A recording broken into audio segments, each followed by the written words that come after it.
இந்த உலகத்துல எல்லாமே ஓடிக்கிட்டே இருக்கு. மனுஷன் வேலைக்கு ஓடுறான், பணத்துக்கு ஓடுறான், நிம்மதிக்காக கடவுளை தேடுறான். ஆனா இந்த எல்லாத்தையும் அமைதியா பாத்துக்கிட்டு இருக்கிற ஒரே கடவுள் யாருன்னா நம்ம விநாயகர் தான். பொதுவா விநாயகரோட வாகனம் எலிதானே.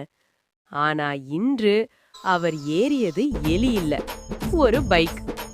கிராமத்து தெருவுல மெல்ல ஆரம்பிச்ச ஒரு பயணம்.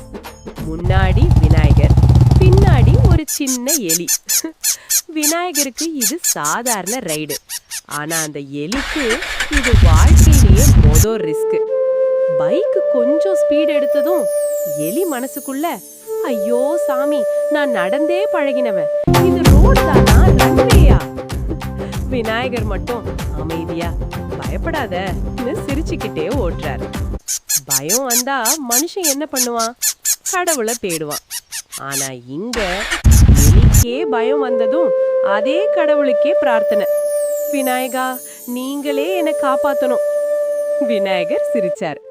பைக் மெதுவானது, காற்று சாந்தமானது, எலிக்கும் கொஞ்சம் நிம்மதி. பரவாயில்ல, இவரோட இருக்கலாம் போல.